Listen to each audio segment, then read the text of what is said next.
Okay, so I'm going to try to do the best I can with what I have here at the moment for this tutorial. Maybe I'll make another one later on that'll be better quality. For one, I don't have my tripod with me at the moment, so that's going to kind of make this suck. It'll be handheld. But regardless, I think this is something that people who want to do or get started with finger drumming on, an MPD or MPC or any type of, pad controller or pad sampler. Well, actually, no, I'm not going to talk about samplers. I'm specifically going to talk about controllers using Ableton because that's what I do, and that's really the only thing I know about. So I'm going to go ahead and talk about that. But, okay, so this is for those of you who are just trying to figure out how to do this stuff. At first, it can be a little daunting because sometimes when you first hook up a controller and plug it into Ableton, you're like, well, how do I control drums and stuff? And how do I do any of this? Why does it sound so bad? And blah, blah, blah. Well, one of the things you're going to need in Ableton is to use the drum rack, which you can find, either under drums.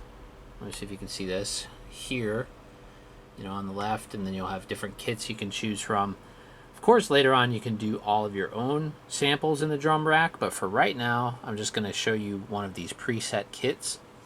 So I just selected a Chard kit number 3, and it is going into my drum rack, and which you can see right here.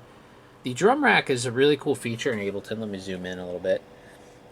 These are all the different samples that you have, and if you look over here, this is basically like your different notes, like your ranges of notes. So this matches up perfectly right here with what is on the MPD. So this is why this works so well, and it's really easy to do. So what you're going to do first, before you do anything at all, you're going to make sure that you have decent latency on Ableton, because if you do not, then you're just not going to be able to play. I mean, it's going to sound off time and sound like crap no matter what you do. And so there's a couple of things really that I need to talk about in order for you to have good latency in Ableton. First, you're going to have a high quality audio interface, one that can do very low latency. Latency, if you don't know, is it's basically the time it takes between something you do either in audio and MIDI, either with an interface, an audio interface, or a MIDI interface on the computer, the time it takes for basically the computer to process that information and spit it back out at you in order for you to hear it. So if your latency is too slow and you try to, hit a drum and there's a delay, when you actually try to play beats,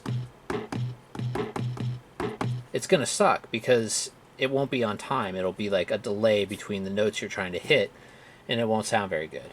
So the interface that I'm using right now, this actually isn't that low of an interface, or low of an latency interface, the Alesis IO4. Let me move that wire so you can actually see that. And I actually, if this is your goal, is to do finger drumming in Ableton, I wouldn't recommend this interface, really. I'm just using it because it's the one that I have hooked up right now, and it's usually the one I use for recording because it has a lot of other features. And I can get it down low enough to where it is usable, unless I'm trying to play something really quick or very fast.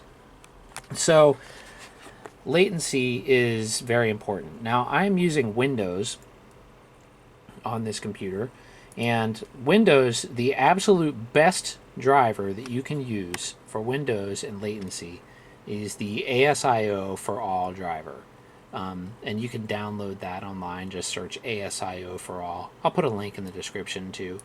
But when I open this up here, God, what is wrong with my throat? And again, I apologize for this video. I will do a better one in the future, I promise. But for now, I think this is going to be okay, and it should be useful. This is the settings for ASIO for all. And you can see right here that the buffer size, see, I'm not sure why it does this sometimes. The slider here is actually on 512, even though it's lying, because right now, when it's set to this, whatever the blue area is on ASIO for all, that's what your real latency is going to be. So mine really right now is 256, and I just moved that down to match it. If you're using a built-in interface, you can select that here,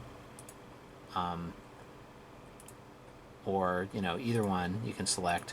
Now sometimes if you can't get your latency to change, like say I plugged in the IO4 and like I try to change that and it doesn't change from 256 or from 512 to 256. Sometimes if you click to the other interface and unclick this one and then try adjusting it again and then click it back, sometimes it'll work after that. Sometimes you just have to play with it a bit in order to get that to change. This audio interface, really, this is the lowest I can get it before it will start glitching out. And that's not really that great, like I was saying. But again, it's going to be okay for this tutorial. Sometimes with Ableton and for finger drumming, sometimes the built-in interface on a computer will go much, much lower than a USB interface. Of course, then you're not really going to have a lot of options for inputs and outputs if you're using your built-in interface. But if your purpose is just to do finger drumming, it's actually kind of fine. You can use the built-in audio interface, and just if you're playing live or something, you can run a 1/8 inch cable to a stereo, split, and just go out of the built-in interface. And sometimes that's the best thing because you can get the lowest latency that way, and you can also, you just won't have to take as much gear with you, which is always nice. Another thing that I would like to talk about is getting your drums in a place where they're comfortable. Now, if you've never attempted any finger drumming before, I left this. All these drums are in the default slots right now. Why did I lose audio? Let's see. Okay, there we go. So these are all in the default slots, and the reason why I did that is because I wanted you to see how I'm going to change this. Like right now, for me, a lot of people on YouTube are going to tell you different stuff and tell you there's like a specific way that you do it, but there's really not. It's just however you're most comfortable. Basically, where you want the drums on the pad controller is going to be where you're going to put them. For me, oftentimes I play the kick with my thumb, which right now the only one that's there is over here, and that kind of sucks because I don't want it on the left. I want it I usually put my kicks right here, so I can have like these. If I'm using both hands, I could do kick here, and a lot of times I'll put a snare here, and a lot of times I'll put a hi-hat there, and then sometimes a tom here or a cymbal. It just depends. But so let's go ahead and change that around a little bit. The easiest way to do that is to just go onto your drum rack. Ooh, what happened? So you go into your drum rack, and let's just find one of those kicks. And I'm just going to drag this over to this slot, and that just switches them. So that's what's really cool about Ableton. You could just drag one of the samples to the other one, and it'll just automatically switch those. So let's put that kick there, and I want to put this kick here. And let's see what we have. This is what? I'm not sure what that is. Let's put a snare over there. So let me find one. Is there a snare in this thing? There's one. So let's put a snare over here. And now we still have a closed hi-hat there. Kick drum is there. Clap. I guess we can leave that there for now. So now, for example, if I'm using my right hand on these 4 pads, then I can do hi-hat on this finger, kick drum on that finger, and snare on that finger. And this could be auxiliary. So I could do like a beat like...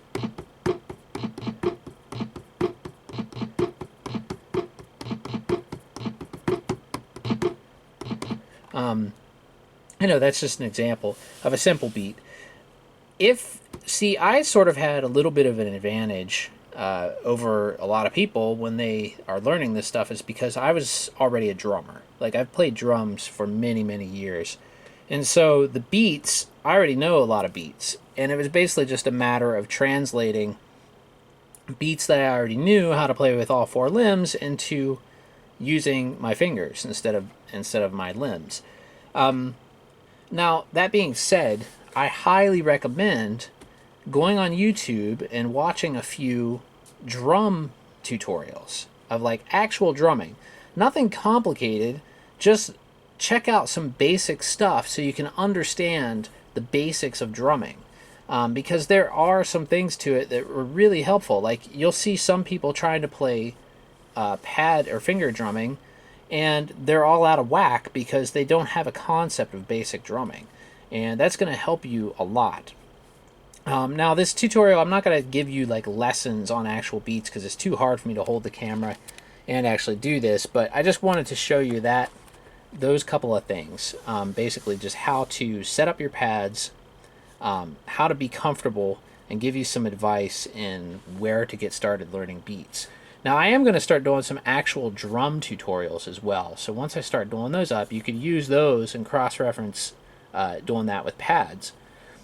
And maybe I'll even put, kind of combine the two in some lessons later on, but I'm not sure. So another thing that I want to talk about is also when I assign, like I have kicks right here, and a lot of times what I'll do if I'm trying to do a performance in Ableton on a pad controller is in the top rows, sometimes I'll put, like loops or instruments or triggers or things like that, samples, and then down here I'll put drums. And so I can, or sometimes I'll split them up this way. This will be all drums and this will be all loops and samples and stuff. But it just depends. Like a lot of times I'll try to keep the beat mostly on my right hand, and then I'll work triggers and samples with my left hand. And that's just one way to go about it. It just depends also on what you're trying to do and what you're trying to achieve. Sometimes you'll lay out some samples and some drum pads and things like that, and you'll want to switch them around once you like start to program changes and stuff like that. You'll be like, oh, well, this makes more sense to be over here, and this makes more sense to be over here. It just depends on what you're doing. But the basic idea of it, for me, is to have one hand primarily doing drums most of the time, and then the other hand primarily doing music most of the time. And that is if you're doing, all like controlling the whole thing from the pad controller, which you don't have to do. I mean, you can, but it's optional. Ableton has like endless amount of options. You can do tons of stuff with it. And you probably knew that already. That's why you're watching this. So anyway, hopefully you found that to be helpful. And if you have any questions or anything like that, just feel free to post them in the comments section, and I'll see what I can do to answer it. And hopefully pretty soon I'll have like a better tutorial and have some, well, I definitely will. I'll get my tripod back. It's at my studio right now, so I'm at home. But once I get the tripod back, I'll set it up, above the pad controller, and walk through some like actual finger drumming techniques. But for right now, this will get you started and get you set up. There's a lot of great tutorials on YouTube already. You can check those out to learn some beats. But like I said, check out some real drumming and try to learn from that to get your basis. And then once you have that, you can easily translate those beats into the pads. So again, thanks for watching. Go ahead and subscribe and comment or whatever. Thanks.